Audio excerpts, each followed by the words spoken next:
Hello everyone, welcome to study time with new informative video. Uttar Pradesh Lok Seva आयोग से RO और ARO की जो वैकेंसी है वो 2023 में आई थी। इसके बाद 11 फरवरी में इसका एग्ज़ाम हुआ, लेकिन दुर्भाग्यवश पूर्ण ये जो एग्ज़ाम है वो लीक हो गया। और इसके बाद बहुत प्रयासों के बाद, जो कि विद्यार्थियों ने धरना दिया, लगातार मांग की, तो कड़े प्रयासों के बाद और बहुत कहें कि बहुत ज़्यादा ही हद पार होने के बाद आखिरकार आयोग ने ये माना और उसके बाद इसका री एग्ज़ाम कराने का जो निर्णय है वो लिया। और इसकी अब जो री एग्ज़ाम की डेट है वो आ चुकी है।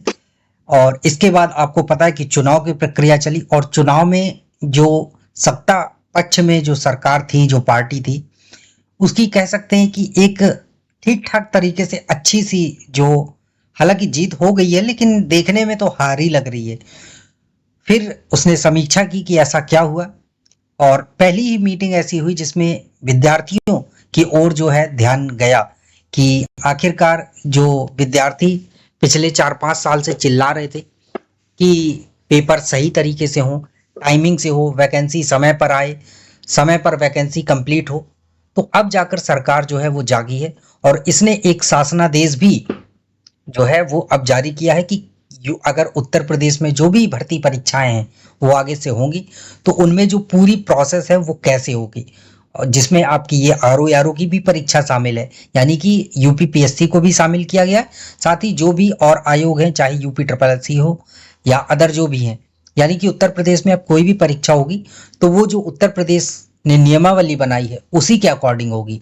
और उसमें जो एक नियम था कि अगर 5 लाख के समथिंग विद्यार्थी होते हैं या इससे ज़्यादा होते हैं तो फिर 2 पालियों में आपकी परीक्षा करवानी पड़ेगी, यानी कि एक पाली में 5 लाख से अधिक विद्यार्थी नहीं रख सकते, 5 लाख के समथिंग हो सकते हैं या 5 लाख से कम। तो अब आरओ की परीक्षा है, हालांकि उसमें पीसीएस के लिए बोला गया है स्पेशली कि पीसीएस परीक्षा को छोड़कर बाकी सारी परीक्षाओं के साथ ऐसा किया जाएगा। तो अब बात आती है कि क्या आरओ में भी ऐसा ही होगा, यानी कि केवल उसमें पीसीएस को छोड़ा गया है कि पीसीएस परीक्षा एक दिन में करवाई जा सकती है, एक पाली में ही करवाई जाएगी। उसमें 5-6-7 लाख लोग जो है विद्यार्थी एग्जाम देते हैं, हालांकि फॉर्म तो 10-11 लाख लोग भरे।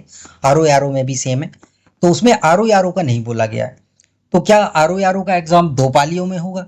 हालांकि आपको पता है कि 2 पाली में पहले से होता है, लेकिन एक पाली में आपका जीएस और दूसरी पाली में हिंदी होता है, तो अब क्या 2 दिन एग्जाम होगा?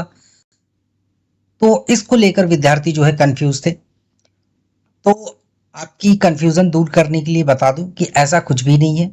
यूपीपीएससी का जो एग्जाम है, पीसीएस का और आरओ ये दोनों ही एग्जाम ऐसे होने वाले हैं कि आपका जैसे पहले होता था सेम वैसे ही होगा, यानी कि एक ही दिन आपका जो एग्जाम है वो होगा। ऐसा नहीं कि आधे विद्यार्थियों का एक डेट में और आधों का दूसरे डेट में हो, ऐसा अन्य परीक्षाएं होंगी। लेकिन आपका जो आरओ का एग्जाम है और इसके साथ साथ जो पीसीएस का एग्जाम है, इसमें ये चीज़ देखने को नहीं मिलेगी। हालांकि जो नोटिस था उसमें साफ साफ पीसीएस बस के लिए था, इस वजह से विद्यार्थियों के मन में ये सारे प्रश्न जो है आ रहे थे। तो जो आरओ के विद्यार्थी हैं उनके लिए जो विद्यार्थियों के मन में सवाल आ रहे थे, तो उनसे संबंधित जो जानकारी मिली थी वो आपके साथ यहाँ पर शेयर कर दी गई है। बाकी आयोग के द्वारा एक महत्वपूर्ण नोटिस जारी किया गया था कि अब जो है जो भी आगे एग्जाम होगा तो वो शासन की जो नियमावली है उसी के अकॉर्डिंग होगा, यानी कि अलग अलग कार्य के लिए अलग अलग एजेंसियां होंगी। और आपको पता है कि पहले 2 ही प्रति होती थी आंसर, जो ओएमआर होती थी, अब 3 प्रतियां होंगी, एक आप ले जाएंगे, एक आयोग ले जाएगा और एक संरक्षित की जाएगी। तो इस प्रकार से तो जो भी विद्यार्थी हैं आप लोग अच्छे से मन लगा के पढ़ाई करिए। जैसे अभी आपकी पहली परीक्षा होती थी सेम वैसे ही होगी, यानी कि एक दिन में ही आपकी परीक्षा हो जाएगी। और ऐसा नहीं है कि 2 शिफ्ट में आपका एग्जाम होगा विद्यार्थियों की वजह से, ये अन्य एग्जाम में लागू होगा। तो चलिए अच्छे से लगे रहिए पढ़ाई में, बेस्ट ऑफ लक। अभी काफ़ी समय आपके पास, और निश्चित तौर पर इसमें आपको सफलता जो है वो लेनी ही लेनी है। Thank you.